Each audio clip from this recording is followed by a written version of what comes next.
All right, well, hello and welcome on the Kodiak Broncos Podcast. And today I'm here to talk about the 2021 NFL Draft, and I'm here to grade the draft in general. But before getting into it, I just want to say, leave a like if you enjoy, subscribe if you're not already. You always wait until the end. Hopefully, I've earned it. And yeah, without further ado, let's get right into it. So, I think it's funny how one of the best players in the NFL was taken on a night that a lot of the fan base was really not happy when we took him and where we took him, because I think a lot of the fan base wanted Justin Fields. And I would say 20% of the Broncos people I interacted with at the time actually were happy with the pick. So to you, the 20% of you, well done. I'll give you this dub. I'll give you this enormous dub right here. But at the time, I absolutely hated this pick. But, the fact that he had become a all-pro, perennial all-pro, that is impossible to argue with. So when he was taken, I was like, wow, okay, so George Paton comes over from the Vikings where they draft a million corners every year. And instead of, swinging for that high upside franchise quarterback, he's fine playing second fiddle and not getting the solution and just drafting a million defenders every single year. That was my thought process. That's why I was really unhappy with the pick when it was made. But oh boy, was I ever wrong. Oh boy, was I ever wrong. And the fact that George Paton had the stones as a first time GM, 3 months after getting hired, to make this sort of move and make a pick that the fan base and the media absolutely hated was awesome. So kudos to you, George Paton. Even though I have been very critical of you throughout your tenure with the Denver Broncos, even though I still am a little skeptical, you will always have this draft and Surtain over Fields to hang your hat on. And in an era where cornerback play fluctuates wildly and is not sticky at all, and year to year, we can't depend on pretty much anything to be given on the defensive side of the ball besides, some superstar edge rushers, it seems like.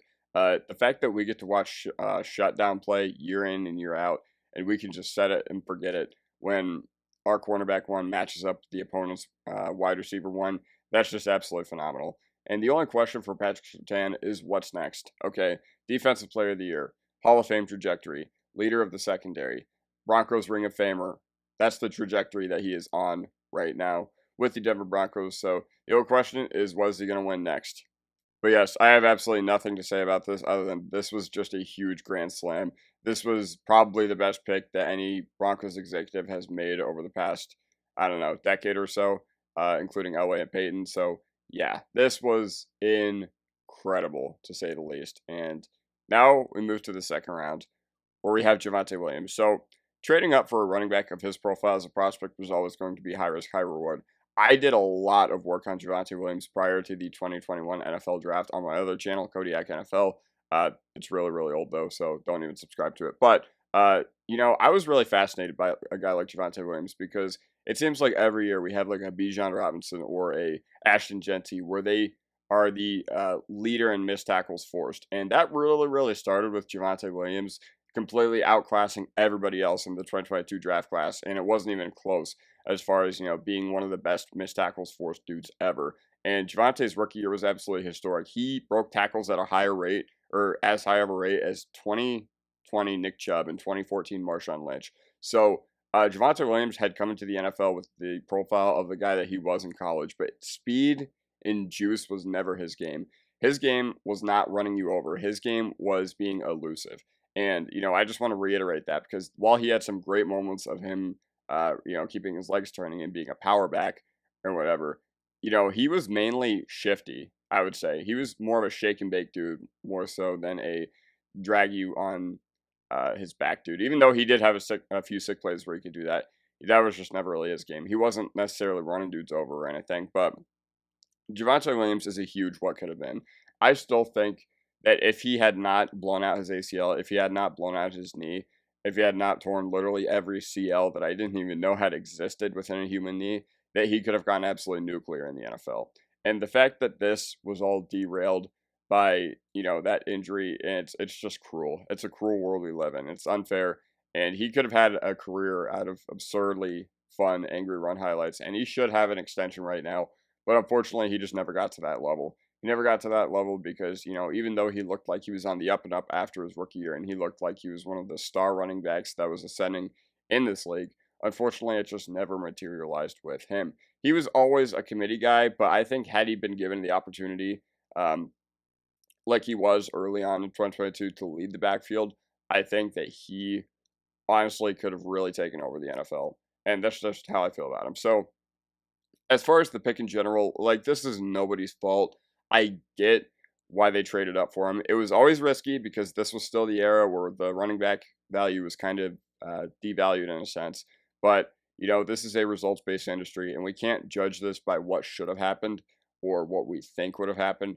We have to judge it by what did happen. And the fact that our coaching staff just kept insisting on using Javonte Williams over and over again this past year, despite the fact that it wasn't working, was pretty troubling. And this is a results-based industry, so I do have to give this grade a D plus. I give it a D plus only because the past 2 years, if we had just gone off of that play, it would have been a resounding F. But just the fact that we traded up for this guy and he only provided one good season of play, yeah, that's kind of troubling. So I give that a D plus. Once again, nobody's fault in general. Definitely not Javonte's fault. He said all the right things while he was here with the Denver Broncos, but unfortunately, I do have to give you a huge mile high salute, but I'm more than happy that uh, he moved on to the Dallas Cowboys. Quinn Miners, 98th overall. So honestly, there was never much of an adjustment period for him. Like, even when he was playing his rookie year, I just remember him always being really, really good. And then I remember him just waking up one day and being like a first team All Pro. Like, that's how I remember the career trajectory of Quinn Miners. And when we did take him, I did think it was like, oh, I wonder what we're doing taking a D3 dude at 98th overall. If I remember correctly, that was the highest a D3 player had ever been selected in the Super Bowl era. So kudos to the scouting department for being able to do this. And Quinn Miners is a really cool story because he uploaded a bunch of stuff that went viral while he was training and trying to get to the Senior Bowl, trying to get to the Shrine Bowl. Like, a lot of people did a lot of favors for him because he was still an unknown. He was still an unknown, and when you have a dude who's a D3 offensive lineman, you're probably not thinking, wow, he needs to get invited to this event. But when he posted all the wilderness stuff, like the knocking trees down, the YouTube stuff that was really, really funny, I think a lot of teams were just like, wow, he does have that dog in him. And you know what? He fits the mold of what an offensive lineman should be. He's like a blue collar dude who will let the running backs get the credit. And he also is a future captain on this team. Like, that is my biggest thing, is I do think he's a big future captain for the Denver Broncos. Learning from McGlinchey and Bowles, two guys who have been captains in the past. And yeah, once again, he just woke up one day, and I think he was just elite beyond our expectations. And every single year, I just see Quinn Miners highlights, and they're all absolutely nasty. And holding down this right guard spot, he's very reliable. I can't remember him missing much time throughout his career. So the fact that he's been able to play at the level he has, and he's only like 25, 26 years old, that's absolutely incredible. And I hope he can be a staple of our team for years to come. He only has 9 sacks allowed in 4 years too. And last year he allowed, I think, the most pressures he's ever allowed. But that I can attribute that to Russell Wilson. I'm talking 2023 when I say last year, not 2024. But this past year he was absolutely great. Like, I'm pretty sure his PFF pass blocking efficiency was like 99 something. So yeah, A plus once again. Like, home run Broncos scouting department. It is impossible to argue with an All Pro, let alone when you find in the late third round. So yeah, Quinn Miners once again held down our right guard spot for the past 3, 4-ish years or so, and it's only going to get better and only going to get more substantial as we progress as a team and as we get further into our window. Baron Browning, 105th overall. So this was a miss. I'm just going to begin that by saying that this was a miss, but unlike many of the ones that we have, this one was stomachable. The reason this one was a lot more digestible than the other ones is because we didn't put all our chips into the Baron Browning basket. We drafted Nick Bonito 2022, yeah, 64th overall. And we also drafted Jonathan Cooper the same draft, which, it leads to the fact that, hey, if you do miss on Baron Browning, it's a lot easier to stomach. And, we did draft Ellis, we did draft Tillman, we didn't even draft Tillman, we just signed him off of the UFL practice squad or whatever. Or not even the practice squad, but the 53-man roster or whatever they have in the UFL. And we drafted Q Robinson. So based on the fact that we drafted Baron Browning and still missed with this pick, our edge room is completely fine. And like I said, we didn't put all of our eggs in the Browning basket, unlike what we did with Dulcich and Javonte Williams. And listen, Browning, I think he could have been a superstar as well. The reason I say this is because a lot of people seem to forget that when he was on like this, he was on. So if you guys remember the 2022 Colts disaster of a game, I know a lot of you have blocked that out from your memory, but Baron Browning quite literally had one of the best pass rushing performances of all time that night. So when he was on, he was absolutely on. And I remember him kind of continuing that pace until he got hurt in 2022. And he was a very streaky player. Like, I remember him absolutely going off against the Chiefs a handful of times and, getting like multiple sacks, fumble recoveries, and all that. And then he just ghosts for the rest of the year. And his development was often marred by injury. And the rest of the time he was here, he was just wildly inconsistent. And I'm going to grade this as a C minus, even though he's no longer on the team, even though he wasn't going to get extended, even if we did keep him. He's not a massive failure. Like, it was just one of those things where, all right, we had Von Miller, we had Nick Bonito, we had Jonathan Cooper, and with Cooper and Bonito really stepping up this past year, Browning was the odd one out, especially because he didn't have a single sack at the time we traded him. But yeah, once again, I think that this dude had high upside. I think, his first step was absolutely ridiculous, but he just didn't have that consistent arsenal to beat bigger offensive tackles, unfortunately. And yeah, ultimately, that's how I feel about Baron Browning. Caden Stearns, 152nd overall. So the reason this dude fell to the 5th round was because when he was a freshman, he was absolutely awesome. But he got hurt in 2019 and 2020. So I think when he did play at Texas finally, he wasn't the same player that he had been when he was a freshman. But a lot of people liked what he had done his freshman year. And, he did start training Pilates and all that. He did start, trying to uh, rectify those wounds and ghosts of being a injury prone player or being labeled as one as well. And a lot of people really liked what Stearns had done early on, which I agree with. I remember he had 2 picks on Lamar Jackson in 2021, and I was like, wow, this dude could be great. This dude could be, our Kareem Jackson replacement playing next to Justin Simmons. But, in 2024 training camp, there's a reason he was waived. In the past 2 years, or I'm talking about 2022 and 2023, he had missed 28 out of the possible 34 games to be potentially active for. So that is just not good at all. That's just really not what you want. And once again, this could be a dude who's just super duper unlucky. But based on the fact that he was often injured at Texas, I just think that this is kind of the guy he's always been. And what I've realized is that often injured players seem to really fall out of favor with this current coaching staff. And Caden Stearns was no exception, especially because, it seemed like they gave the starting job to PJ Locke not too long or into last training camp. And I give this a D plus. The reason I don't give this an F is because he did make some nice plays, and I did get the vision with him. I did think the vision made sense, but you can't just stack the bread by lying in bed. I was reading an article by Mile High Report, and it says something like, you can't make the club in the tub. And I think that that's a really good analogy for Caden Stearns' career. Like, he had done really, really well when given his opportunities and given, the sample size of his starting or whatever. But yeah, that's just how I feel about Caden Stearns, is that when he was on the field, he played pretty well. He played pretty well. He looked like a young developing safety who had some nice athletic tools. But after that, didn't come to fruition. So now he's with the Eagles, and I don't know if he's on the practice squad. I don't know if he's on their 53-man roster. I feel like I didn't hear anything about him this past year. So yeah. Jamar Johnson, 164th overall. So we have all these late round safeties that we put these expectations on, like Stearns, like Johnson. I know we put a lot of expectation on Skinner, but it looks like he's kind of met those. But yeah, the dude's college football highlights are absolutely nasty. And when we drafted Jamar Johnson, I was really, really excited for what we had done. Oh, by the way, the 3 safeties drafted in the 2021 5th round, Caden Stearns, Jamar Johnson, and then later on this round, Talanoa Hufanga. So all those dudes ended up becoming Denver Broncos. Wish Talanoa Hufanga was one of our picks here above Johnson and Stearns, but oh well. Just the fact that he's on our team now, yay. So either way, Jamar Johnson played 38 snaps in 2021, and all of them were on special teams. So how bad was this dude? I mean, we really couldn't see because he never made it onto the field. And I guess you could say that he did get a little unlucky with how deep the safety room was when he was drafted. But hey, the cream rises to the top. If he had shown a lot more ability on special teams, I'm sure the team would have found a spot for him, especially because back then we weren't like a talented team or anything like that. But yeah, the front office, like I said, they kicked the tires on late round safeties.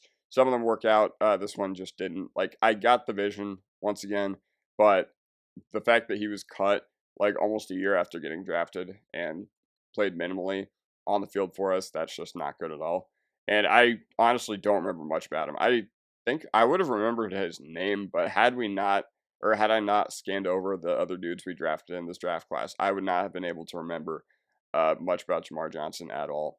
So here's Seth Williams, 219th overall. So he was a 6th-round pick, and the expectations were kind of murky to begin with. But I remember a lot of people were really, really high on him as like a big sleeper in the 2021 class, mainly because his age-adjusted production, what a lot of people still put a lot of stock into analytics and like being, uh, analytically good right off the bat, and early production and everything like that was really, really good when he was at Auburn. But he did not last very long in the NFL at all. And I think a lot of this is due to the fact that in 2020, offense, it just tilted so heavily towards offense, like the pandemic in general, because, when you have 5th, 6th string cornerbacks that are playing, offenses just went absolutely ham. By the way, most points scored ever in NFL in 2020. And I imagine that college football was the same that year as well.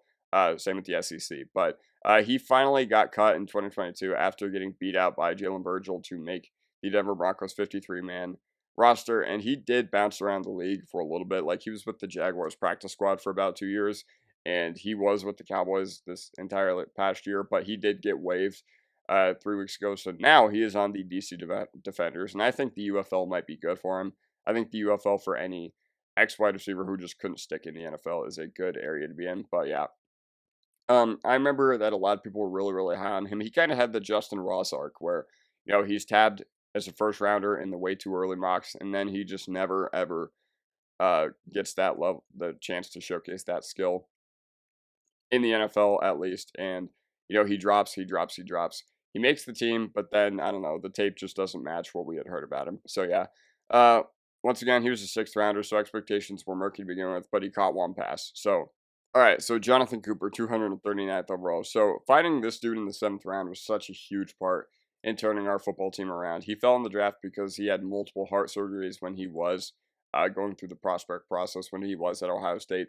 And we drafted Browning and Cooper, and the fact that the dude drafted 4 rounds later was the one who made his mark on this team is really saying something, and it just speaks to the chaos that is the NFL draft. But he's a core dude now. Like, even when we were, experiencing growing pains with Benito and Browning, I thought Cooper was our most consistent edge player in general, and he really took a jump this past year. Now, he didn't take a Benito level jump, but he did still do very well for himself, and he's become a mainstay on the defensive side of the ball. He's become a dude who is a very, very good edge too, and a very good defender, and very reliable on pretty much every down. And he was rewarded very handsomely this past year. A 4-year, $60 million contract just days after we traded Baron Browning. And he finished the year with 10.5 sacks. So the fact that we were able to find a core dude who is a great edge too, and the fact that he's, kind of a mainstay on this team now, that's an A+. Like, I give an A+ all across the board for this pick. Once again, you really can't argue with the results. You really can't argue and be disappointed with the fact that we got him where we got him. If anything, you should be over the moon. So yeah.